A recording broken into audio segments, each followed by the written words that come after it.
Sarah, bonjour. Bonjour. Alors, que révèle le rapport de Freedom House sur l'état de la presse en Afrique en 2016 de façon globale? Alors, alors, au niveau global, nous avons trouvé une manipulation de la presse pour des raisons politiques, des acteurs étatiques et non étatiques aussi, et en Afrique aussi. Alors, il y a surtout des problèmes avec la pression sur les journalistes euh, par les acteurs étatiques et aussi beaucoup de violence, surtout en Afrique cette année. Alors, quels sont les pays africains où la liberté de la presse est vraiment le plus en danger? Alors, cette année, surtout au Burundi, nous avons beaucoup de concerns, mais aussi il y a des problèmes en Afrique de l'Est et du Sud, au Ouganda, au Rwanda, au Congo, la République démocratique du Congo. Alors, parlant du cas spécifique du Burundi, qu'est-ce qui se passe sur le terrain? Qu'est-ce que vous avez observé et qu'est-ce que vous avez fait? Alors, après le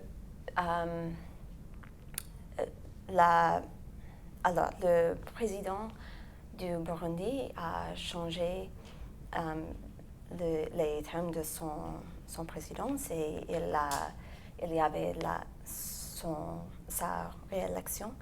Et après cela, nous avons vu beaucoup de protestations, beaucoup de manifestations et beaucoup de violence. Et nous avons vu, en effet, surtout sur les journalistes, de cette violence et des changements. Le gouvernement a fermé toutes les stations radio qui avaient un peu d'indépendance du gouvernement.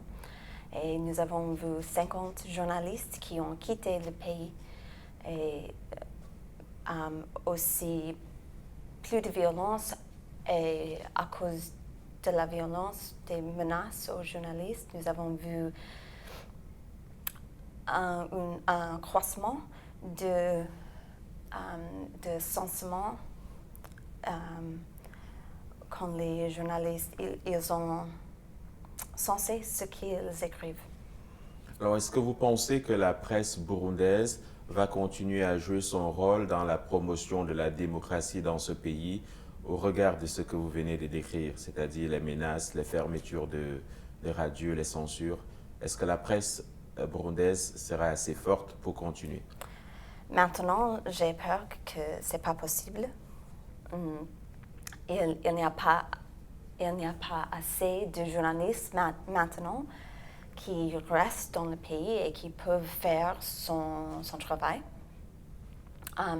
Pour avoir plus de démocratie au Burundi, il faut avoir de la protection pour les journalistes, de la protection pour les journalistes qui veulent retourner au pays et aussi des efforts pour reconstruire les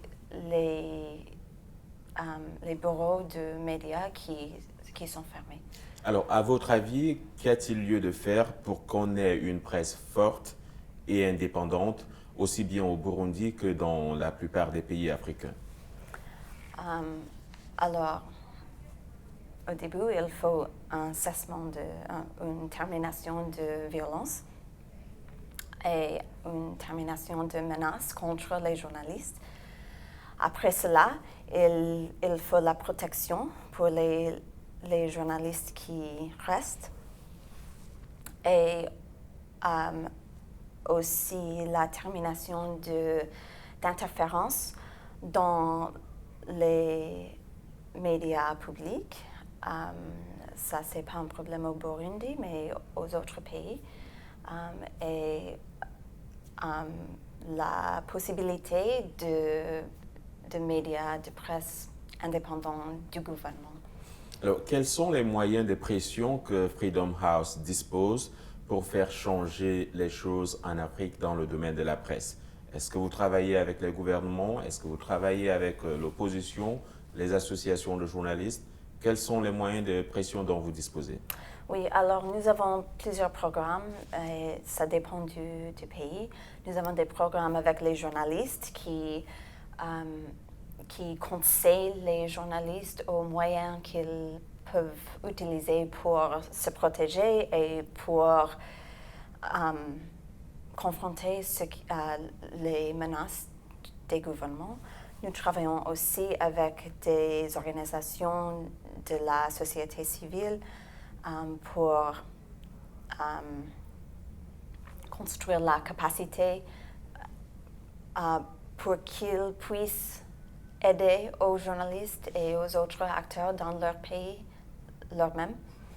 Alors, comparé au rapport précédent, celui de cette année a quoi de neuf? Il y a évolution ou la situation des journalistes s'aggrave? En Afrique, En Afrique, bien sûr. nous avons vu une baisse globale, une baisse en Afrique.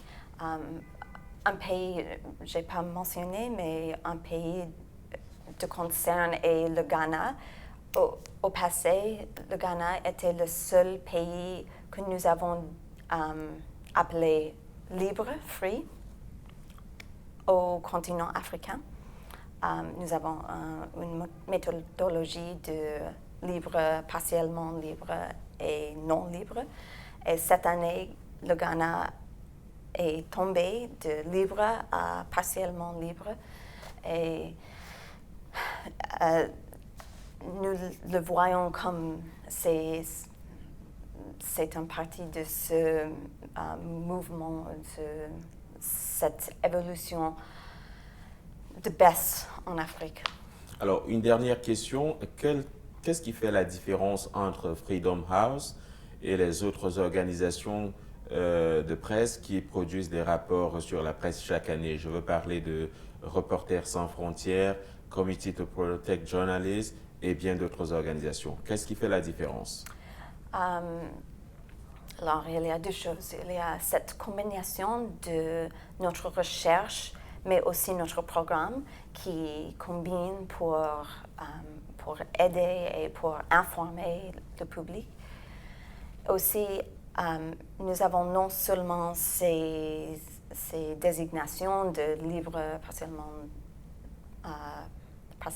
libre et non libre, mais aussi nous avons des rapports qui décrivent la situation en chaque pays et ça peut aider à donner le contexte et le background, la fondation des scores, des numéros que nous publions.